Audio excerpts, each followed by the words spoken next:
Okay, can I get a motion to pass the minutes? Second? Okay, can I, what's the next? Get, all those in favor? Say aye. Okay, all those not in favor? Say nay. Okay. All right, so let's move on to bills. And I can provide a summary of the bills from last month. Had a few expenditures. We did have 2 months' worth of bills that were included within your packet here. We did have some larger expenditures pertaining to Block 28, our Gateway project, on relocation fees for Dick's Barber Shop, taxes we need to pay for this year. Good thing about the taxes of this year, we will be exempt for pay 26, so that will be the end of the taxes we need to pay on that. And then relocation for one of the residential owners there. So when you look at the expenditures that we have for Block 28 right now, we've expended probably about $80,000, I think, so far. With the other relocation expenditures that we have, we probably have about another 10, 15,000 left in that, I think. So we're getting towards the end of that, which is good. Had our open to business annual fee within there and other miscellaneous bills, so I can stand for any questions. Okay, can I get a motion? So moved. Okay, all those in favor say aye. Aye.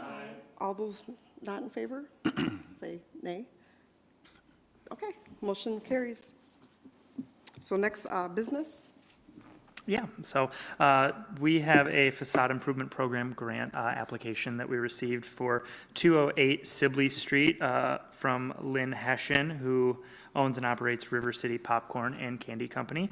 It is a repair and refinishing the stucco on the east and south facing walls of her building, and then painting the repaired stucco. The project has eligible costs totaling $5,400. And we would then be giving a matching grant of up to a third of the total project costs. But everything is pretty simple with this one, and I'm happy to stand for any questions.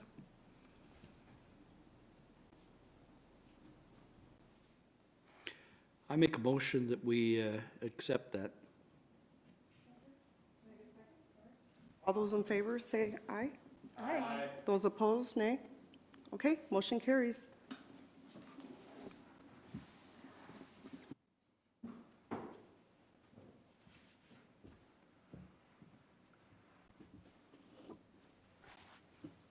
Okay.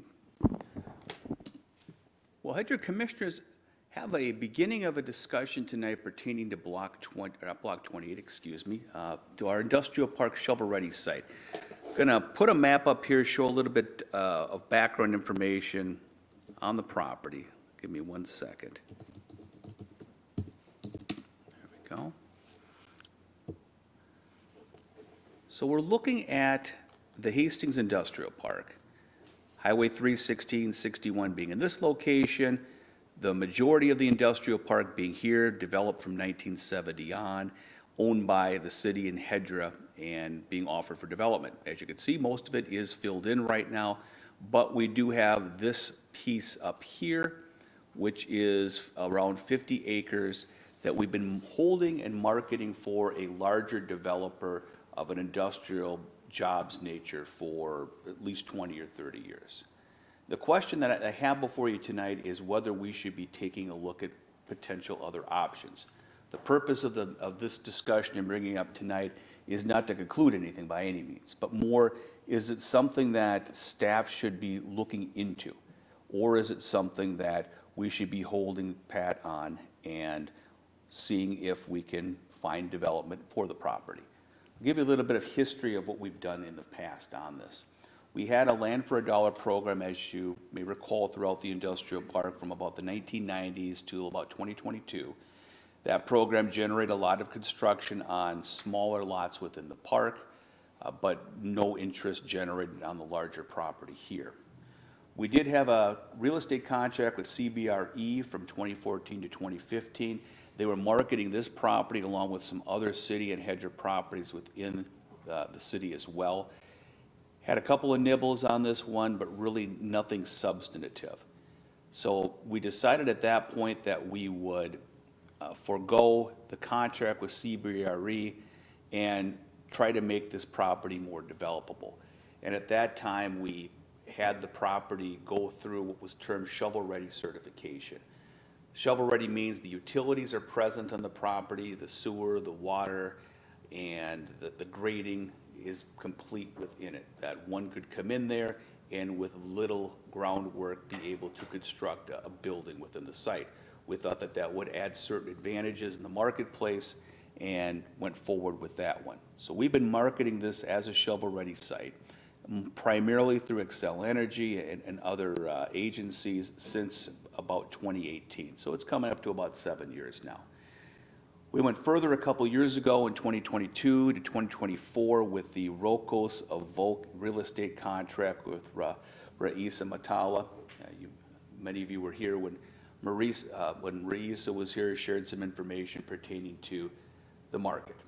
She actively marketed the property. We didn't get a lot of response back from folks on that.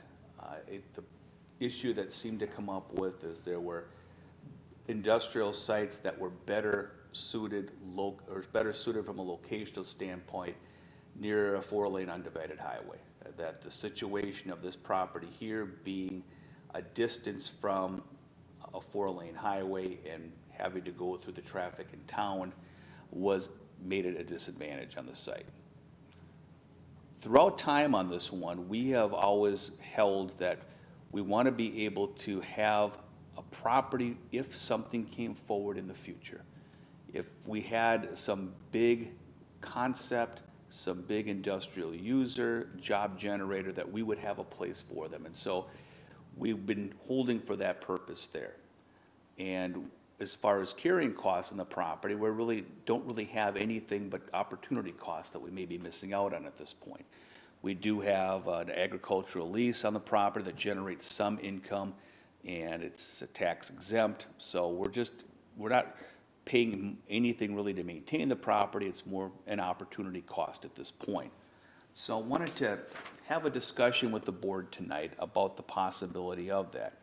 If we were to look at alternative uses to be considered, some of the questions that I have and you may have as well is the market feasibility of the site for industrial or other users.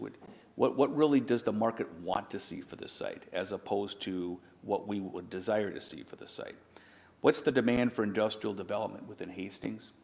Do we have a large demand here? Is the demand taken care of in other places? It's good to be able to look here outside of the city limits proper and take a look at the region, because that's what industrial and commercial users are looking at, and not necessarily the city boundaries that we operate within. What's the developer interest in the site for development? If we were to look at a potential other use in the property, what would be the interest in doing that?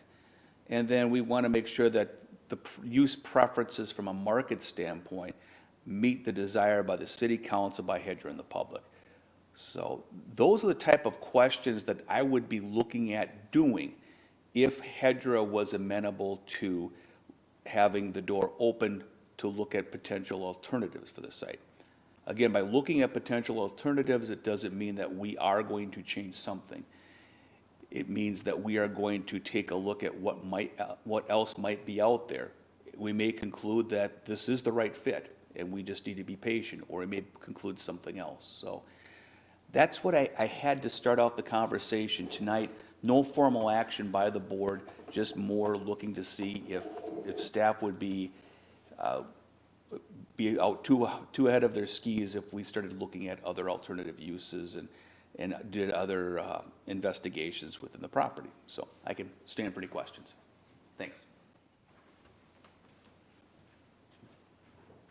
I'll let you sit down, John, but my question is, looking at that and remembering the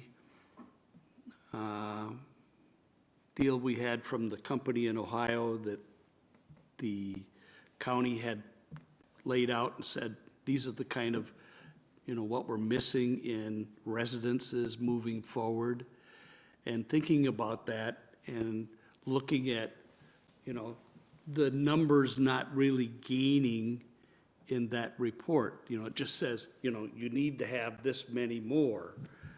But is it, since you look at Roosevelt Road or whatever that is back there, and those townhouses and apartments back there, is it maybe that we should look at some of that 50 acres and say, okay, the road going to the north towards the backside of the Vet's home and to the east of Vet's Park, if that would be part of that 50 acres, we could look at saying, hey, there's an opportunity to build, apartments back there or townhomes that, would be in a somewhat quiet area, really not a lot of, away from heavy traffic flow. Because, yeah, but the other question is do we have any idea yet for the Vet's home, what their reprocessing or rebuilding is going to be? Are they really trying to rebuild some of those 1918 homes, whatever, 1920 homes, buildings to make them viable? I mean, maybe there's a way to find, kind of looking at what this operation out of Ohio said and looking at saying, hey, you need to kind of look at developing. I'll shut up.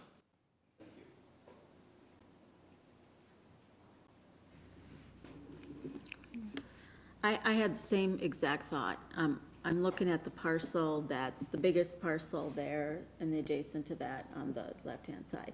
That seems to me far enough away from the industrial things. We still have the ability to have two fairly good-sized lots right there adjacent to the industrial thing. I mean, I know we've been looking for a lot in Hastings for forever. There's just not to build on. I don't know what the topography is there. I don't know what the possibilities are there, but I echo that, finding buildable land seems to be an issue right now. And, if we could at least explore it, I'd be in favor of that. Yes, and I agree with both here. For me, I grew up actually over on Yellowstone Road, which is right the inner corner there of Rushmore. It is a nice, quiet neighborhood back there, and a lot of people do enjoy that specifically for that area. I would definitely be open to having residential, affordable residential housing in that area as well. I wanted to confirm, though, we have the back lot, the separated lot back there near the, is it like a walking path? Is that correct? Yeah, let me go back up here again. No, thank you. I just wanted Yeah. to Zoom see in a the little point bit more, out. too, here. So, we take a look at the area. Industrial park here, got a few lots open for development at this location. This is the Glendale Heights neighborhood where Angie was speaking of, where she grew up, which is a residential area built about 25 years ago.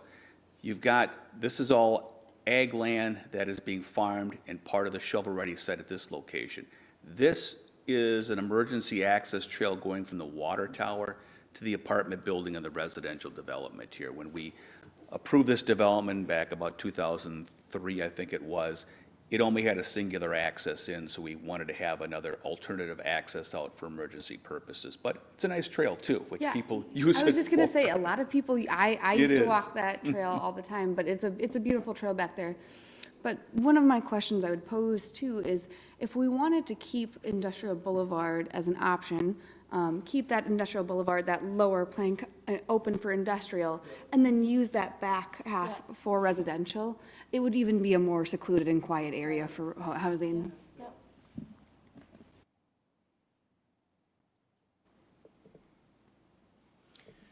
Can you remind us who like what types of neighbors are around that lot to the north and the west and the east? Is that private, city? Yeah. To the north of us, the grade drops off substantially. So this wood line here slopes down at least 50, maybe 100 feet down to Ravenna Trail. So this is privately held here. And also to the north here, I think this is part of the state land, yes. So this is, from this point over to here is the state vet's homeland. So surrounded by state land to the north and west. This is private land over here. You can see some structures that come off of 91, but this is, really sits up on a hill here that slopes down to Ravenna.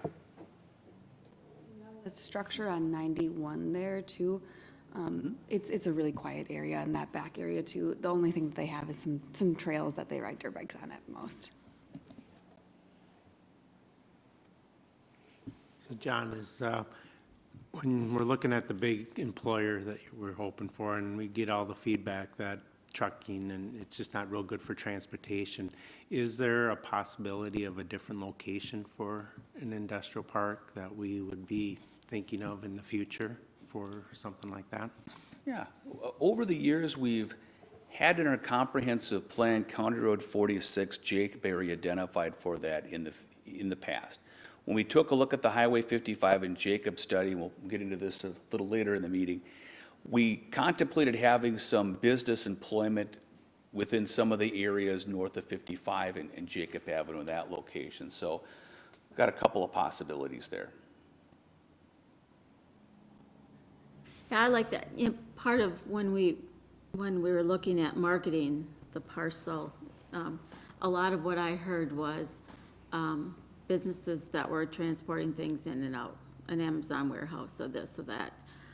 And I said then, I'll say it again, I'm not in favor of Amazon trucks going up and down Highway 61 for 4 drops.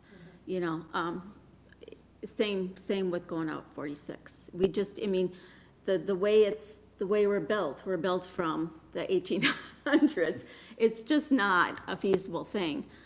So if, you know, I think what we're looking truthfully is some kind of manufacturing maybe on that parcel. And then if we're doing distribution kind of things, like you said, let's get that on a place where it's feasible and it's not going through the middle of Hastings. Yeah, I don't think that we would have developed an industrial park in this location had we not gotten the land for next to nothing from the state. But it served us over the years, but it's a challenge.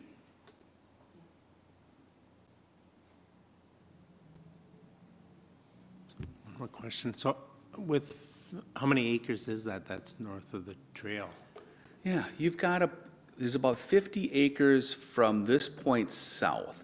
So when we were talking to people that would be potential users, we told them that the trail connection needs to be made, but there's nothing magical about this location. You know, they needed to shift it, you know, one way or the other to do that. But to the north here, this is still part of, it's zoned parkland. This area is zoned industrial and part of our shovel-ready site.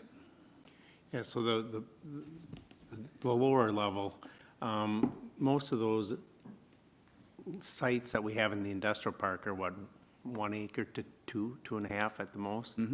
Yeah, we've got a couple of 2 to 2.5 acre sites right here, and then the rest of them are really 1 acre and change. You got one over here, and then a couple, I can't find them in this location down here. Here. But if we were to subdivide that into multiple lots again, is that kind of a possibility or not? Possibility, I just have always looked at the subdivision into the smaller lots as being inefficient. If I want to be able to provide capacity for local businesses and users, but could it be done as part of a larger building with potential ownership in it as opposed to chunking out 1 acre properties with their own 5,000 to 10,000 standalone building? Yeah. It just that's what we've had success with. Yeah. We haven't had success with the other Yeah, ideas. So. exactly.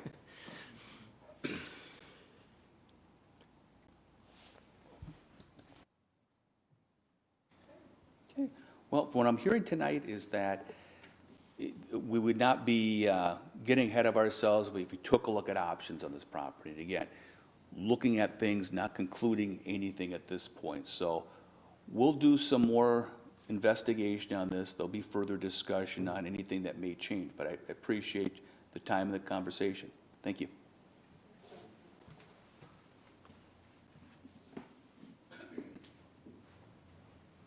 Okay, now we'll move to reports and information. Okay. We referenced a couple of the things we're getting at in the last session here. One is the Housing Needs Report. This is an interesting document. Dakota CDA every 5 years or so puts together a needs assessment for the entire county. This year in particular, they did a really good job at providing a subsection specific to the 10 largest cities, including Hastings. So the larger report's about 500 pages, but there's about 30 pages specifically to Hastings on that. The key findings from that are, overall, in the next 5 years, we have a gap of about almost 1,500 housing units. So we are deficient of 1,500 housing units over the next 5 years. 400 of those being rental units and about 1,100 of those being for sale units. For sale could be single-family detached, could be townhome, could be a number of items that would be on there. So that's the deficit that we have. When we take a look from the construction standpoint, what are we doing? We're building probably 30 single-family homes a year. And then the apartments we've had a strong growth in that over the past few years. We've had probably 600-700 units the last 3-4 years, but those always seem to be kind of cyclical. You'll get a number of those in a few-year period, and then there may be a number of years where you don't. So the demand that we have is not keeping up with what the demand is, what we're constructing is not keeping up with the demand on that. The affordable levels for rental and for sale housing, there's a variety of those.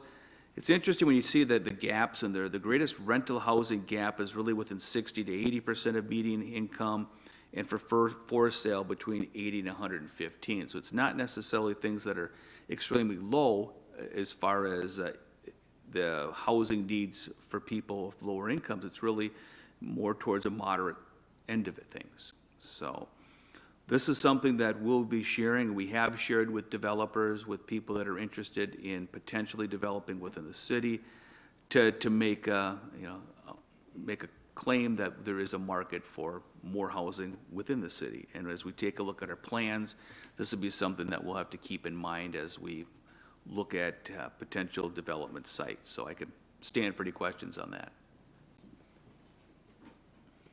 Yeah, is that demand that they're saying we're short on, is that based on perceived, search demand or what they're seeing from the market and customers looking for? Is that based on goals for city growth or like looking at our population and the jobs that are here? How do they establish that? Sure. Based upon real investigation with the real estate markets, with what the demand is there compared to what the supply is there, in interviews with builders to determine what they're seeing on that. There's real world data that goes into that. It's more based upon that than what we have for any housing goals, more market based.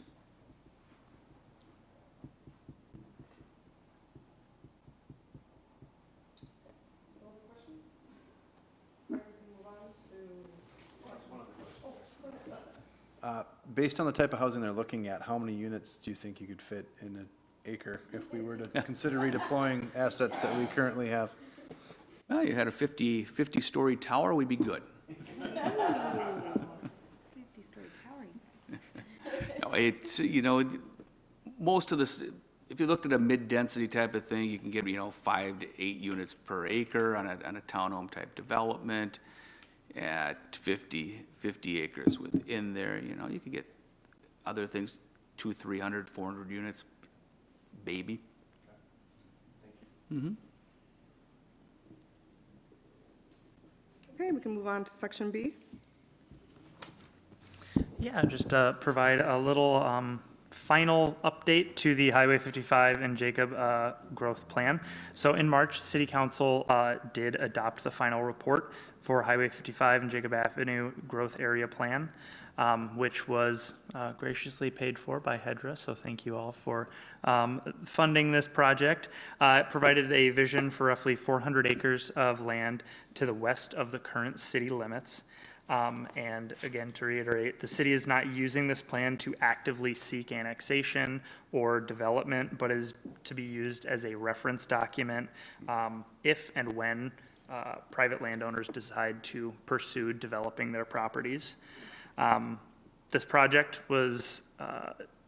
came out of discussions with those current landowners that are right on the city limits they want to develop their property, but they wanted to see what the city wanted to have built out there. So that's kind of how this led to the resulting project between the city, HKGI, Loci Consulting, and SEH, which had a very grounded in reality, market data-driven background for economic development demand to ensure that what was recommended was feasible and grounded in data and not pie in the sky. We'd like to see some things like that. So an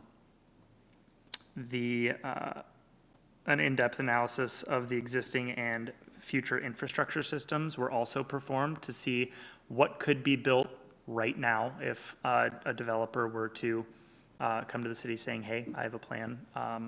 And then what would need to be done to fully more or less unlock the development of the entire area. So the proposed land uses in the area are varied, which is what we wanted to see, which is a mix of commercial and residential developments along with new park and trail connections. So while all the development of the area still relies on interest from private landowners, the estimated time scale to build out was that 15 to 20 year timeline, just to get a rough idea of when, if at all, that full area could be built out. But that didn't take into account delays caused by changes to the wastewater treatment plant development by the Met Council, which could delay things further in the development of that area, not knowing which direction the wastewater is going to be taken, kind of impinges when we're going to make certain sewer connections. So all in all, very happy with this project. It went very smoothly. I think the community engagement piece went very well. We had a lot of active comments on the community engagement there, and I'm happy to stand for any questions.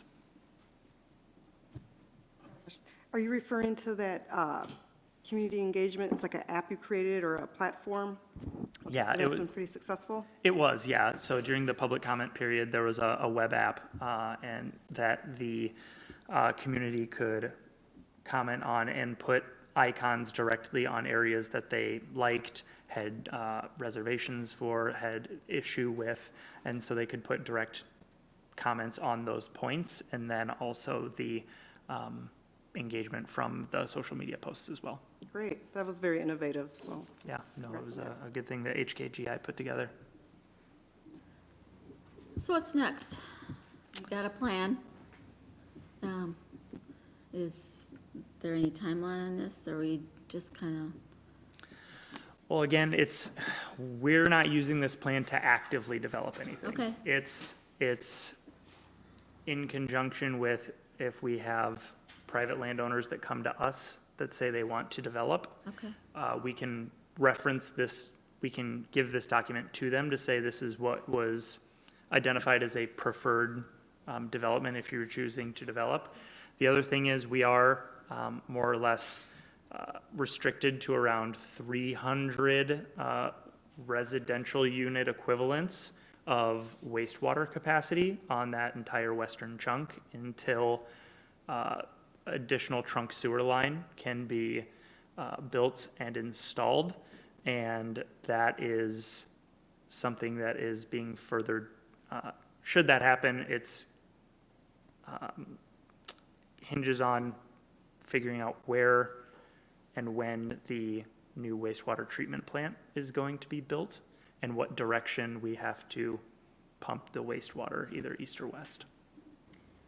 So if I'm a landowner that's adjacent to the existing city limits, we would talk individually, like tomorrow, if they came to you and said, we're interested.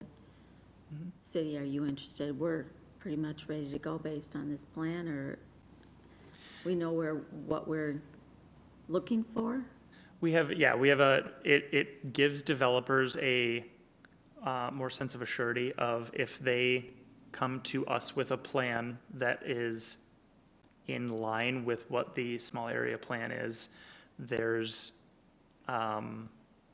it helps cut out some of the guesswork for developers if they have guidance going ahead. Mm-hmm. And then coming to us, presenting that plan, they would then have to go through the request for annexation, Right, zoning, yeah, that whole yeah. big big thing there and getting all the proper approvals, but this at least gives a reference document for developers. Okay, thanks. Yeah.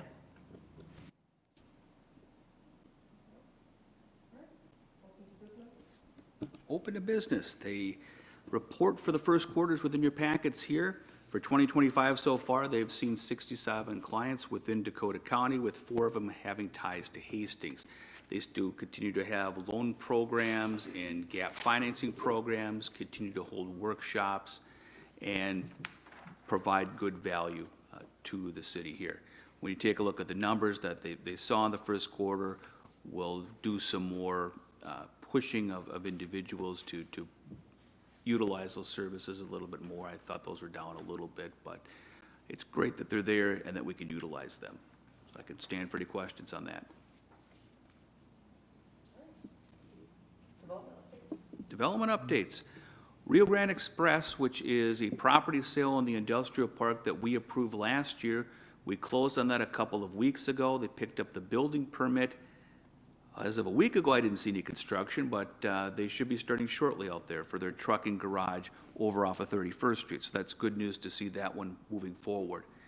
With our 1292 acquisition with the city, this is the Carboni's Pizza Stacy Stars area. We're acquiring that building for our central PFAS water treatment plant. We did close on that property earlier this month.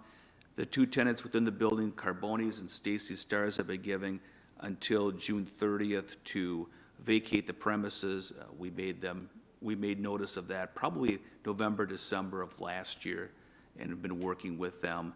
It appears that Stacy Stars has signed a lease for space down by Colburn's in that strip mall where the VFW used to be, and Carboni's is still looking at options, and we're in contact with both. We hope to see them both within the city here.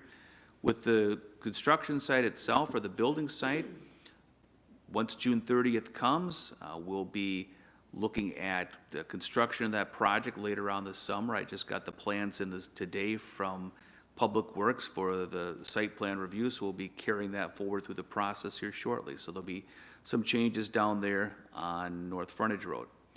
Broadway Pizza renovation continues. Liquor license was issued on Monday night, so they will be opening very shortly. So that's great news to see that.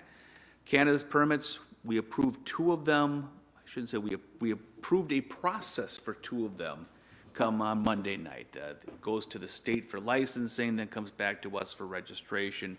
Still a couple of questions for the city council. But the 2 sites that are in play at this point is 215 Sibley Street, where Tippy's Corner Store is downtown, or 215 Ramsey Street, excuse me, downtown, and then right next to the bar on Vermillion Street around the 2100 block. So that'll continue on. Zoning code update continues. 418 Vermillion Street is completely vacant now. All the residential tenants are out, as you saw from the relocation bills on that one. So we are closing down the building, continue to meet with developers for potential interest in the development of the whole site. We've got another one of those meetings tomorrow, so that is good news. We did make mention tonight of wastewater treatment plant investigation from Metropolitan Council. So an update on that. There has been plans to reconstruct the new wastewater treatment plant in Hastings at a site within Hastings down a Ravenna Trail. It appears Met Council is looking at alternative options to that. And so we're meeting with them on a regular basis to determine what exactly that might mean from an infrastructure standpoint and from a service standpoint. So more to come on that in the future, but I think that's all I've got for updates.